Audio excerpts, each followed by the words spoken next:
This is Eating Crow with Pete Durand.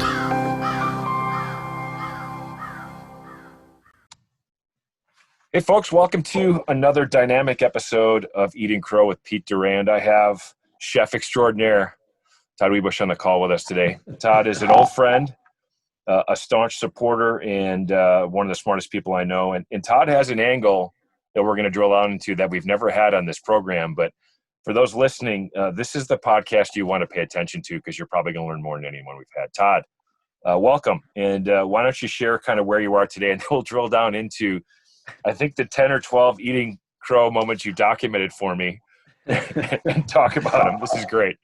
Well, thanks, Pete. Great to see you. Great to be here. Thanks for the kind introduction. Hopefully it'll hold up after everybody hears about the crow that I've eaten over the years. Yeah, I'm sure it will. So tell me about, tell me about CHMG Capital, kind of what the focus there is. We'll get to some of the details of investments, but how did you arrive at this particular, I guess we'll call stage in life and career? Yeah, so let me give you the full background. It'll be short, but it'll help make sense. So I started my career in banking, 3 years, went back to graduate school. Got out of graduate school, was just looking for a general management job up in home healthcare, and have been there in some form or fashion ever since. 97, I met my partner in Atlanta, and they had a small startup up here in Charlotte, and so I came up to run that. We built that up and sold it 2005. Along the way, we had started an HR outsourcing company that we sold to ADP in 2010. Started Sabo, stroke rehab product company that we're still invested in. And then, some various other angel investments along the way that I got into. And then, so that's about 80% of my time. I spend about 20% of my time on it's an investment small venture capital fund in Finland. And then we're actually in the process of trying to raise a real fund right now. So back and forth to Finland when Americans are allowed to travel. Well, see, based on that part of the bio, it sounds like you've been nothing but successful all your life, Todd. Yeah, just mountaintop to mountaintop, Pete. That's how it is for everybody. So a little background: when I asked Todd to join the podcast, he kind of smiled and he said, "Why?" And then he described. You do some guest lecturing is at UNC, right? I've done some, yeah, not a lot, but some, yeah.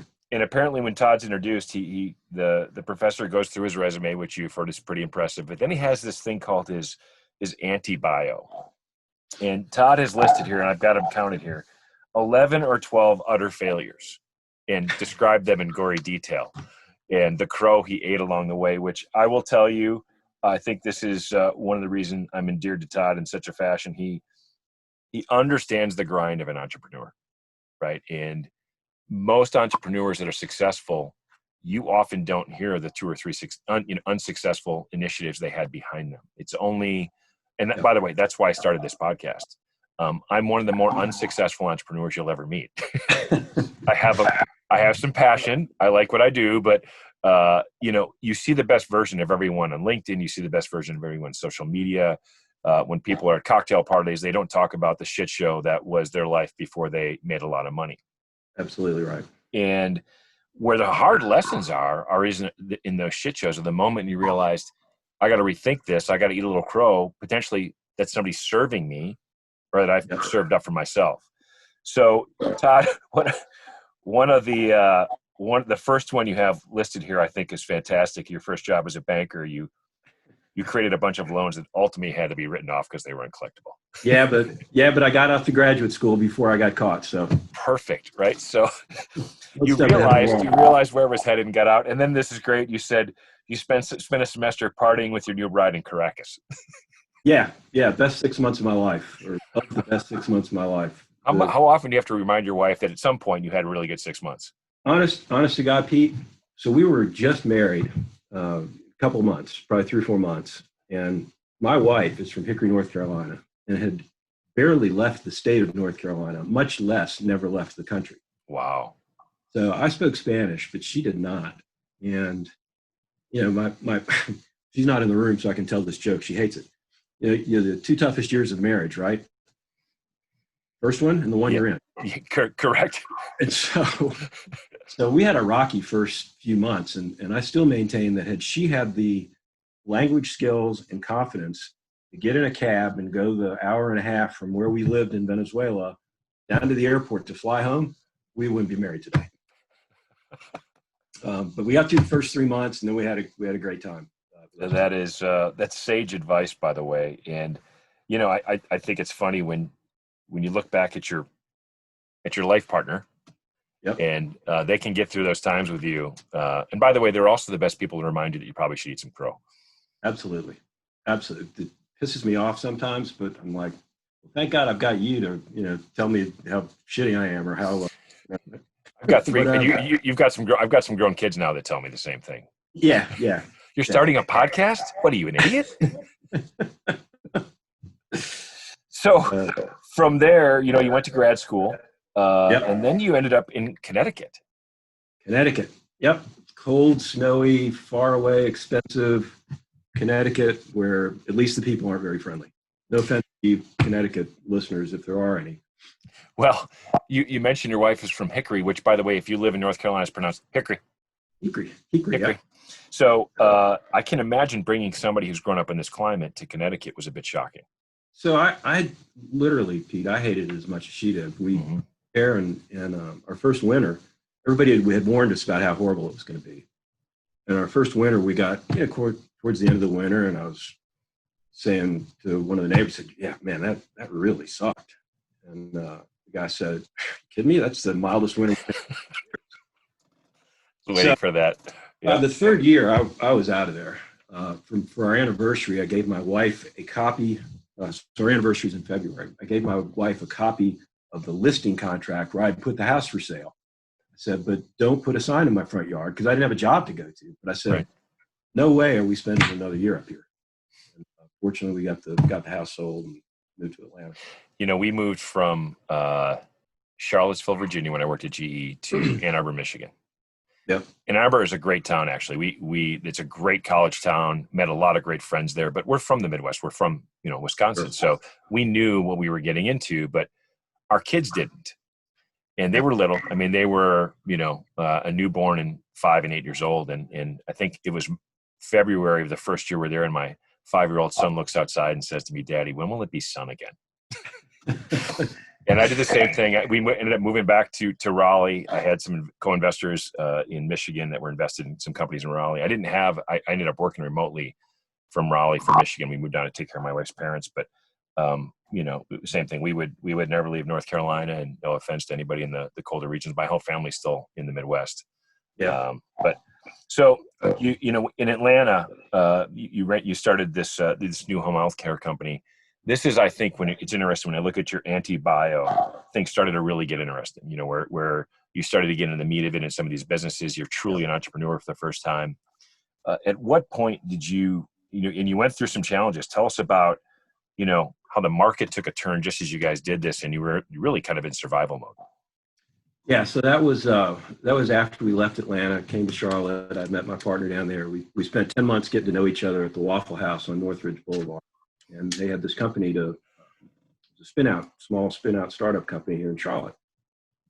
And, if you know healthcare reimbursements, you live and die by the Medicare changes. And right after we bought a lot, started a house, got moved up here, get the kids settled, the Medicare changed. And I mean, literally, we were on the phone, Mike and I, my partner, would be on the phone with consultants and lawyers trying to figure out, what do these changes mean for us? Do we even have a business to go forward? And so after, I don't know, month of trying to figure this out, Mike says, all right, Mike was the majority partner and my boss at the time. He said, look, we just gotta hunker down, figure out how to survive and come out on the other side of this thing. And so that's exactly what we did. We cut as many costs as we could. There's an old joke among healthcare services, 2 guys running from the bear. The one guy looks at it and says, what are you running? So, where are you running from? You can't outrun the bear. So I just have to outrun you. Right. And that was really the environment we were in then, survive. So out of that, we did survive, and we had a little bit of capital from Mike's previous previous exit. So that even that little bit of capital was enough to really launch the company. We were able to pick up company dimes on the dollar. We were able to go into new markets where, excuse me, where people had to shut down and went bankrupt. And so out of that came a company that grew 47% compound annual growth for 7 years before it sold. Wow. Yeah, between same store sales, de novo, and acquisition. So, it was great advice. It's advice I give the entrepreneurs that I work with today in our fund in Finland, some of the angel investments. You can just figure out how to survive, live to fight another day. Something good will happen. If you're going to give that entrepreneur that's going to face that, and by the way, I've gone through 2001, I've gone through 2008, 2009, yep. And what we're dealing with right now. So if you're going to think of 3 things to tell any young entrepreneur or business leader to get through that, what are the first 3 things they do? So the first thing, and in my opinion, most important thing, always is be transparent and upfront with your investors. Sure. Your investors will hang with you if they believe in you and they believe in the company and the concept, the market, because they've all been through stuff like this before. Sure. A lot of first-time entrepreneurs have not. So, be transparent. Stay close to your customers. Yeah. Just figure out whatever it takes to survive. Mm-hmm.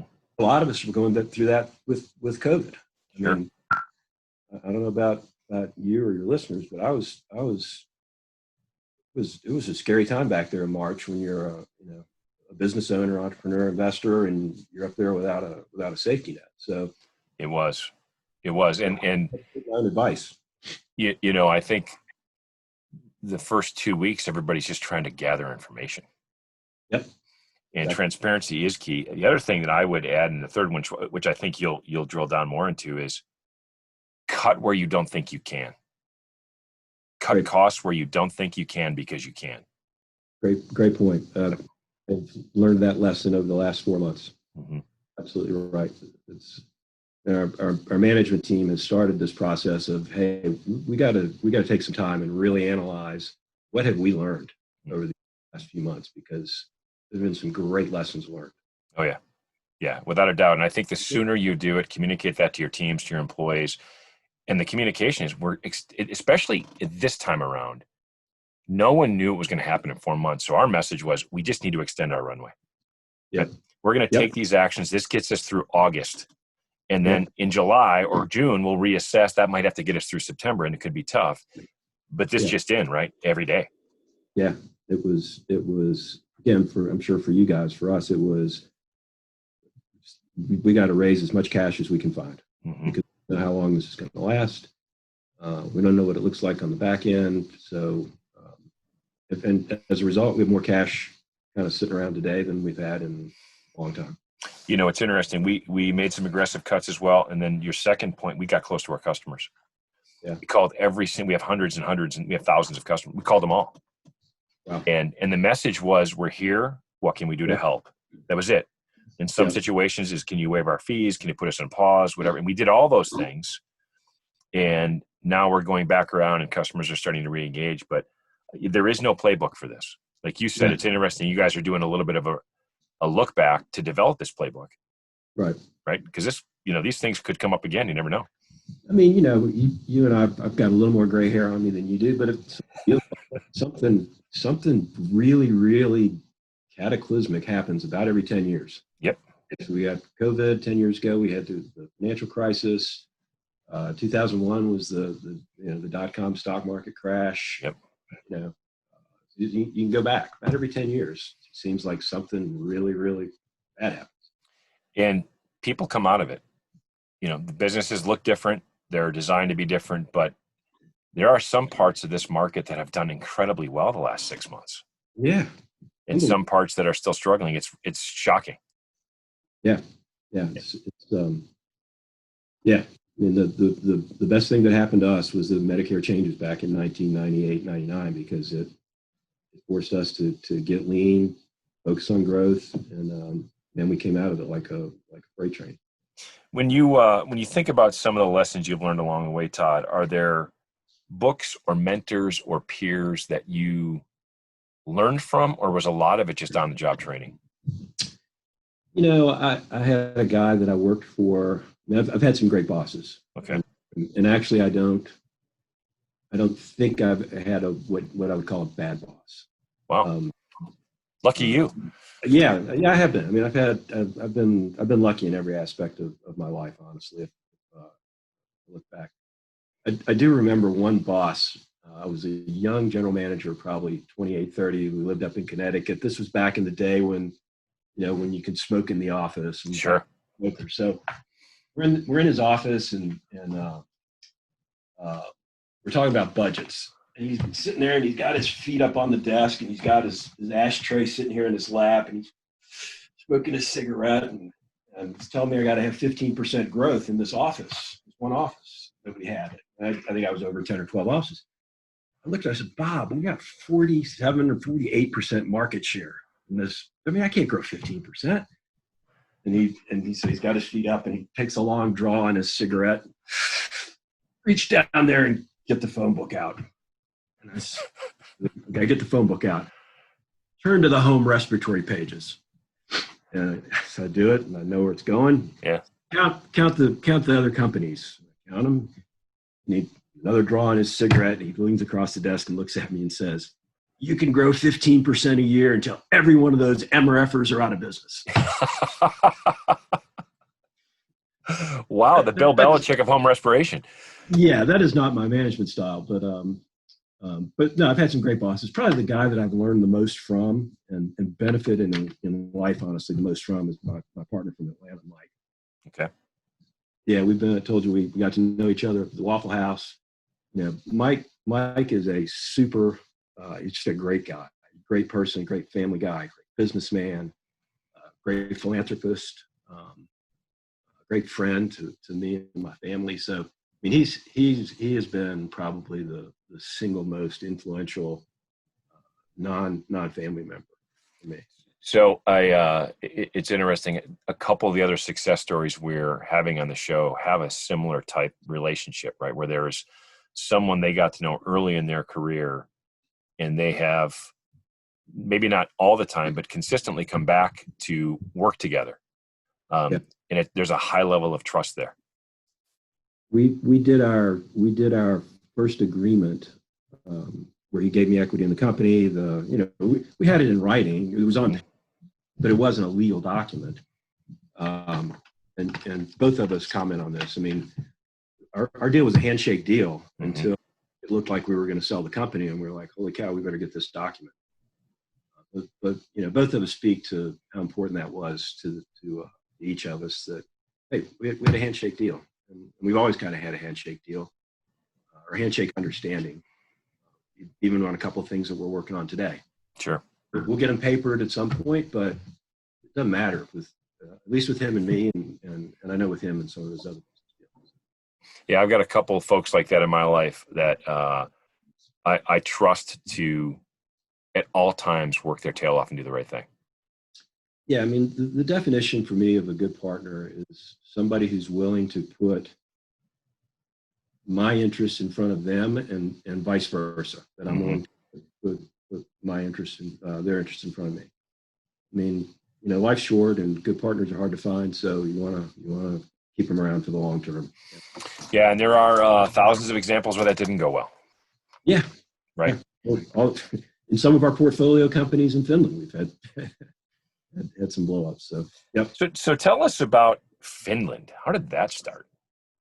Man, it's all Jana's fault. So I went to college at Davidson, and one of my best friends there, a guy named Will Cardwell, and he came to marry a Finnish girl. Mm-hmm. And one of the things I learned when we lived in Venezuela was the people that came to visit us in Venezuela got a way more authentic experience than people that go and stay at the big hotels downtown. Sure. So I said, any chance I get to go visit a friend in another country, I'm going to do it.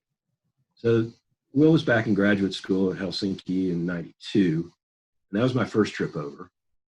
And so Will kind of makes his way into the early stage consulting, professoring, venture capital, and has been there for 20 years, 20 plus years. So when we sold our company in '05, I started going a little bit more regularly. He and I had done some angel investing in the early 2000s. Of course, we got in right before the bubble burst, so lost a lot of money there. Some crow. Yeah, yep. More crow. Cold crow too, by golly. Yeah. Yellow crow. Yes. Anyway, so fast forward, he had always wanted to start a fund, and he's super plugged in, really smart guy, and so we got this micro fund, a few million euros with friends and family offices, started in 2016. And so for about 4 years, I was going to Finland 4 or 5 times a year, spending 50, 60 nights a year, vetting these early stage digital health, wellness, ed tech companies. And when you think about business in Finland and entrepreneurship, how are they as evolved in the view of entrepreneurship versus where we are in the U.S.? I mean, this has been a bit of a rite of passage and kind of a cool thing to do in the U.S. for a long time. How about the Finnish market? Is it? So without going into giving you a history lesson, but when Nokia blew up back in whenever it was, I mean that was a huge recession for Finland. Nokia blew up about the time the oil crashed, and Russia is Finland's second or third largest trading partner. Wow! So all of a sudden, you had this double or triple whammy, and so the Finnish government was very, very prudent with their debt, so they had the capacity, made a huge investment into entrepreneurship. Okay. Ecosystem development. So for example, my first time in 2005, when I really started going and getting to know more people, kids coming out of college wanted to go work for Nokia, be an engineer and work in the big company and travel around the world. And it was really prestigious. It was, it was Google. It was Google and Apple pulled into one for Finns. What the Finnish government realized was they got to create a hell of a lot of jobs. And so they've really made some big investments in entrepreneurship. So across the Nordics, on a per capita basis, there's more unicorns than any place else in the world. Wow. People think of Finland, Sweden, Denmark, Norway as these socialist places. And I try and disabuse them of that notion because, we've got hundreds of millionaire family office with hundreds of millions as an investor in our fund. I mean, they're capitalists. Mm-hmm. They have a better social safety net than we do. Got it. That's an interesting comment, a capitalist with a social safety net. So they're growth-minded, but they've got more government-backed support. Healthcare, I'm assuming, is one of them, correct? Yeah, absolutely. Yep. Finland spends 9.5% of GDP on healthcare. Wow. We spend 18%. Now, again, some of that is because they have a fantastic education system. They have better unemployment benefits. They've got their healthcare is free, so everybody's insured. Mm-hmm. So there's some reasons, and it's a country of 5.5 million people. So It's really not fair to compare, the big messy United States with a homogeneous population of 5.5 million people. But Sure. there are things that we can look at. Sure, absolutely there are. When you think about the impact your different career moves and starts and stops have had on your family, what's the biggest moment in the past 30 years where you felt like you had to make a change for your family? I know leaving Connecticut was one of them. But at some point, did you look back? You said your wife was really good about giving you feedback. How important has that been in how you solve problems in your career as well? So let me tackle that first. So one of the great things about my wife is, I've heard one of your other guests say, your strengths are your weaknesses. One of the great things about my wife is she was a nurse, and her goal was to take care of people and raise a family. Got it. And so if she was home right now and you said, "Hey Pam, tell me what Todd does for a living," you wouldn't get a great answer. Right. My wife would have a similar answer. Yeah. However, she's got really good instincts about people. And so There you that go. she's been most helpful to me in business is, what did you think about so-and-so or such and such? And like, don't trust him, or great person. And she's usually right. So it's interesting that you say that. I would have to, and maybe this is maybe it's a gender thing. My wife has an incredible radar for people. Yeah. And by the way, I stopped ignoring it. Right. I had a situation where, I had hired an executive and her radar went up. Yep. Big time. Yep. Came through the interview process, phenomenal, everything checked out. And her thought was, she was right. Yeah. in a big way. And, more crow to eat. By the way, I think I had seconds at that table. So I've just stopped ignoring it. And by the way, I like you, I probably spend more time saying, why do you feel that way? Or what is it that I'm missing? And I've learned from it. And, I think that in a lot of leadership positions, we have two very strong women on my senior staff right now. And they're very intuitive when it comes to culture. A couple of them are some of the best operators I've ever worked with in general. But I think they fundamentally treat people differently. And I think they have an advantage because people want to follow them. Yeah, I agree. I've been fortunate. I've actually had not more women bosses, but I had a really great woman boss when I was in banking. And banking and healthcare both tend to be have more women in management. Yep. So I've been fortunate. I've had a lot of really great women on the management team. Chief operating officer of CHMG when we sold it. The co-founder of HR Excel was a really dynamic woman. So, and look, it makes a difference in business. Sure. And having that, whether it's a woman or somebody from another country or a minority, having that perspective around the table is good business. We really value that in the companies, particularly the companies that we invest in through the venture capital fund. One of my last guests is a certified diversity and inclusion expert. Wow. Which I don't think that even existed until recently, that level of certification. So we ended up talking about that at the end of the podcast, and it was interesting because I think when people hear diversity or inclusion, they react one of two ways, typically polar opposites. There are very few people who are somewhere in the middle. And Don's point was exactly what you just described. He said, what I'm getting at is and he helps companies figure out how to do this. He goes, what I'm getting at is the more unique perspectives you have around the table, gender, whatever it is, nationality, race, orientation, you're going to get people who think differently as a customer, as an operator, as a team member, and ultimately you're going to get to a better decision. 100%. Yeah. Yeah. And it's a very different way of thinking things, right? I mean, I asked him, I said, how do you implement that? Because there are people that make that feel like it's a quota. And he said, it's not a quota. It's a different way of recruiting. You have to make sure that you've recruited a big enough audience in the recruiting process, then hire the best candidate, period. We're going through exactly that right now. So I told you we're trying to raise this bigger fund in Finland. And we need so all the partners are American. Mm-hmm. The two guys in Finland, me, Dan on the West Coast. And so we need to find a Finnish or Swedish partner. And I said, guys, I don't want to be politically incorrect or whatever the right term is, but we need a woman on the team. Right. We're four white guys over 45. Yeah. We need some diversity here. So anyway, we'll be a better team if we can find that. Yeah, I think, like you said, the perspective it brings to the table, the different thought processes, the decision-making area. And sometimes it's hard statistically to find, someone with diversity in a very specific skill set, because not a lot of people have gone into that trade or profession or whatever it is. So it becomes more challenging. Absolutely. But then I think you need to be a little more creative on who you bring to the table. Fortunately, the interview slates that I'm seeing for a lot of the roles, I'm seeing a lot more diversity than I used to see.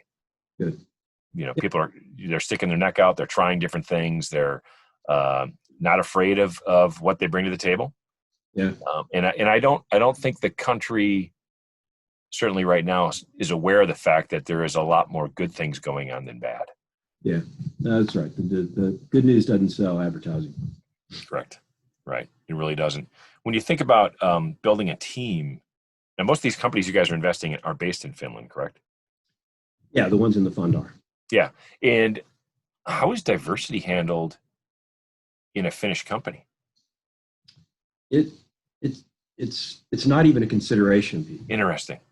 Or it's barely a consideration. Okay. Particularly among the under 40 generation. Finland is always ranked at the top in terms of gender equity. Okay.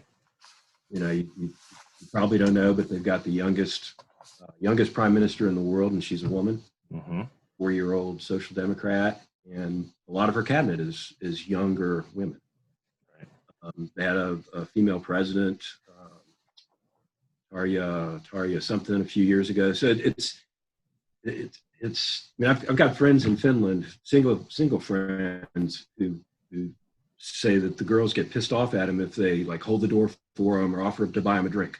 Interesting. Now, minorities in Finland are less equal than the women. Okay.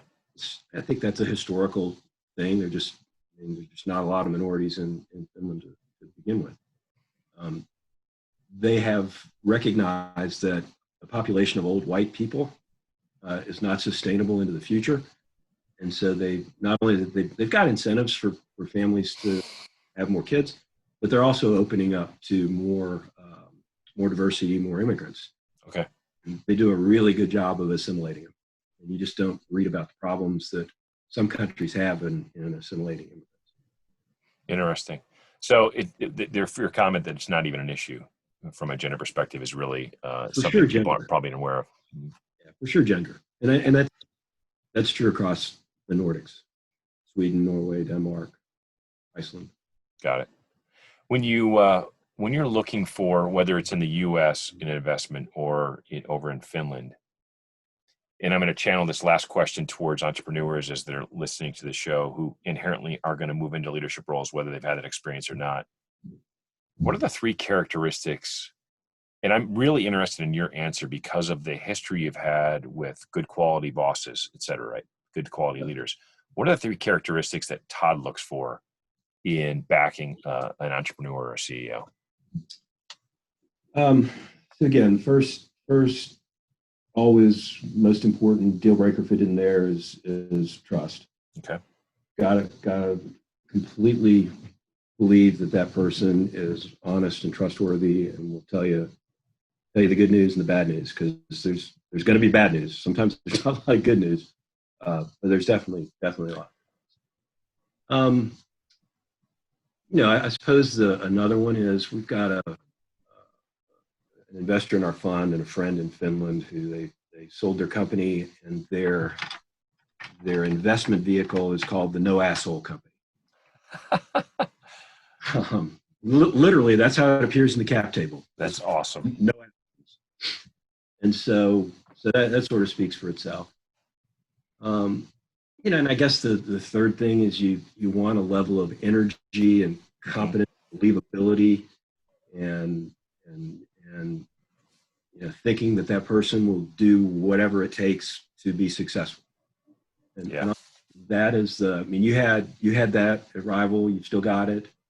And honestly, that's one of the things that energizes me so much about investing, whether that's in the United States, a restaurant. I'm invested in it's not a stupid restaurant. It's a great restaurant, but the passion that Ken has for the business it's remarkable. I mean, I sort of wish I had that passion for something. Sure. When I look at people and say, man, they are just 150% engaged, and they are going to succeed or literally almost die trying. That was a long third characteristic, but that's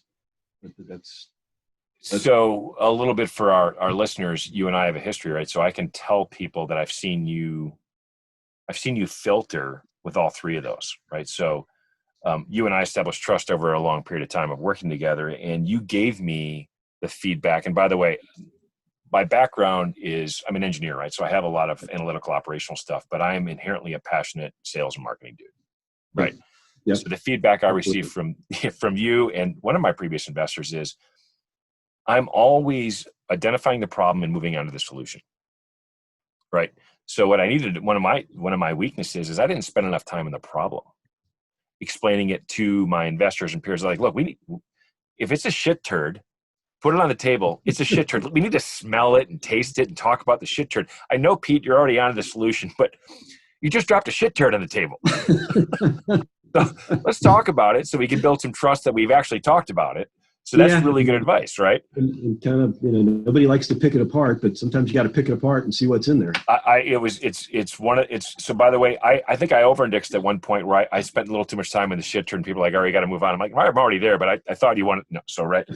The no asshole thing I love because we've both been in an organization where we have worked with some people who clearly were more on that side of the fence. Yeah. That is physically draining for everyone. And, absolutely. And whether, by the way, in some situations that those people have been right. I mean, objectively speaking, the data is the data. I didn't perform, something wasn't going well. No question, we got to get into it. Right. But as soon as, and by the way, this is a really important takeaway for an entrepreneur. And I'm going to give Todd a little bit of a plug here. Even in the good times and the bad times, especially the bad times, I never felt like Todd was on the other side of the table. He was always on my side of the table saying, Pete, I'm in this with you. We'll do what we need to do. We will get after it. You held me accountable, but I never felt like we ever entered a conversation or room where we weren't trying to drive towards the same conclusion. Yeah, I appreciate that. That's, it's all about getting the good result, not assigning blame or credit. Mm-hmm. When things go well, there's plenty of credit to go around, and when things go bad, there's typically the entrepreneur to point to. Yes and no. I mean, the good ones always take it that way. Yep. The ones that don't, will blame somebody else. But the good ones will always say, you know what? At the end of the day, this is my responsibility. You have to own it. Figure it out. And by the way, that does generate trust, right? Absolutely. And then you move on to the solution quicker. Right. So, there's no reason. I have been doing this for a long, long time. And like you, I've been very blessed. I would say that 99% of the people I've dealt with at any point in my career, even the ones where I didn't necessarily align with, have always been really, really strong professionals and very good people. Yeah. So I feel lucky that the small percentage that I run into every once in a while are like, man, even the current company I work at right now, I literally can't think of a single person that I go home with and say, I can't stand that person. Yeah. That's highly unusual. And it's so important, when you spend so much time working, with people, it's draining if you're working with an asshole. Yeah, it is. It's tough. I always liked to end our conversation, on the asshole focus. No assholes. That's the theme of that might be the tagline for this whole podcast. I'll have to give Morton and Mariana credit for it. Yeah, you please do. Well, I'll have to go see if I can get those guys on the podcast because it sounds interesting. If their company is named No Assholes, I'd love to have them on the show. Yeah, their investment company. They sold a law firm. They took a law firm public. Yeah, they took a law firm public. In Finland, they took a bunch of assholes public. No, these are actually the nicest attorneys you could ever run across. Nicest attorneys, nice as they get anyway. That's great. Well, Todd, it's been a pleasure having you in the program. I've got copious notes as usual, and I'll digest it and bring a couple highlights into the description of the podcast of things that I want people to pay attention to. And certainly, the fact that you have an anti-bio shows your humility, and the fact that you're willing to share it with people. Again, the lessons we can all, by the way, there's a couple underlying lessons that are interesting here. What I take away from all of these is that no matter how hard it gets, if you survive, just as you described earlier, you can get to the other side. Yeah, that's true. And the other takeaway is I learned this when I was working back at CHMG in the early 2000s. I remember telling my wife a number of times when it was really, really rough. I was like, look, I got to make this work because I can't go back to working for somebody else. Mm-hmm. And that's been a motivator over the years as well. Is look, I got to figure out a way to push through this because I won't have to go get a job.